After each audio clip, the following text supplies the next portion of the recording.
मूकं करोति वाचालं पङ्गुलघ्यते गिरिं यत्कृपातमहं वन्दे परमानन्दमाधवम्। सर्वेषां भवतां नमो नमः। मैं डॉक्टर उदय शंकर झा, सहायक प्रोफेसर, साहित्य विभाग, सिद्धेश्वरी लक्ष्मीनाथ संस्कृत महाविद्यालय गजहरा, कक्षा उपशास्त्री प्रथम वर्ष हेतु पाठ्यक्रमानुसार किरातार्जुनीयम महाकाव्य है।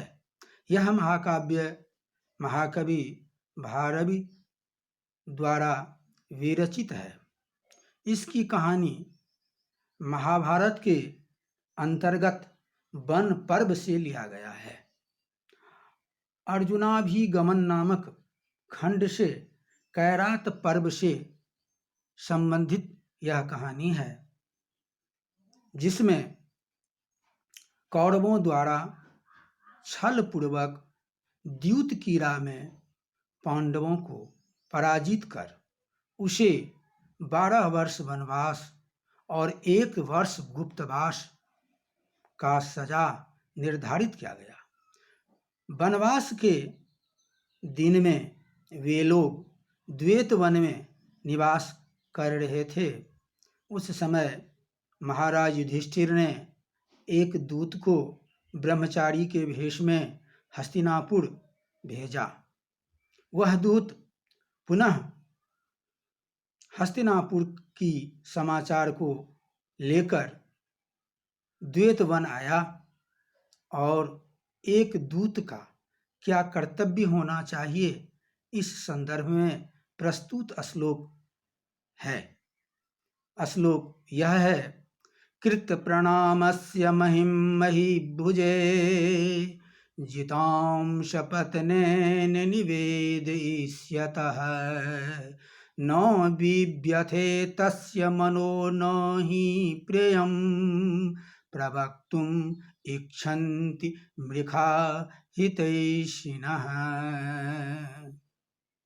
यह दूत कहता है कि एक हितैषी को झूठे प्रिय वचन नहीं बोलना चाहिए, इस संदर्भित है। इसका अन्वय इस प्रकार है: कृत प्रणामस्य सपत्नेन जितां महीं महीभुजे निवेदयिष्यतः मनः न बिभ्यथे हितैषिणः मृखा प्रियं प्रवक्तुं न इच्छन्ति। व्याख्या इस प्रकार है: कृत प्रणामस्य, प्रणाम करने वाले, कृतः प्रणामः येन सह तस्य निवेदयिष्यतः, निवेदन करने के लिए तत्पर, महिं भुजे, राजा से यानी राजा युधिष्ठिर से, सपत्नेन जितां महिं, शत्रु द्वारा छल से छीनी गई जीती गई पृथ्वी राज्य के विषय में, तस्य मनः न बिव्यर्थः,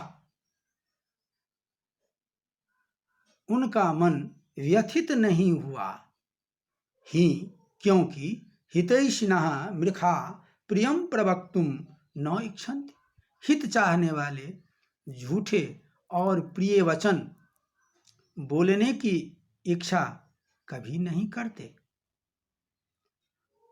इसका अनुवाद इस प्रकार है: प्रणाम कर लेने वाले तथा शत्रु द्वारा छल से जीत ली गई पृथ्वी यानी राज्य के विषय में राजा से निवेदन करने के लिए प्रस्तुत उनका मन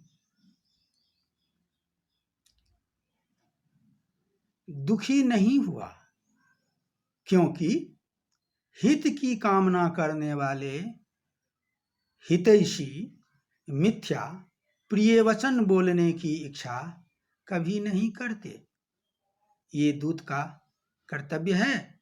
ये दूत ने महाराज युधिष्ठिर से इस तरह कहा।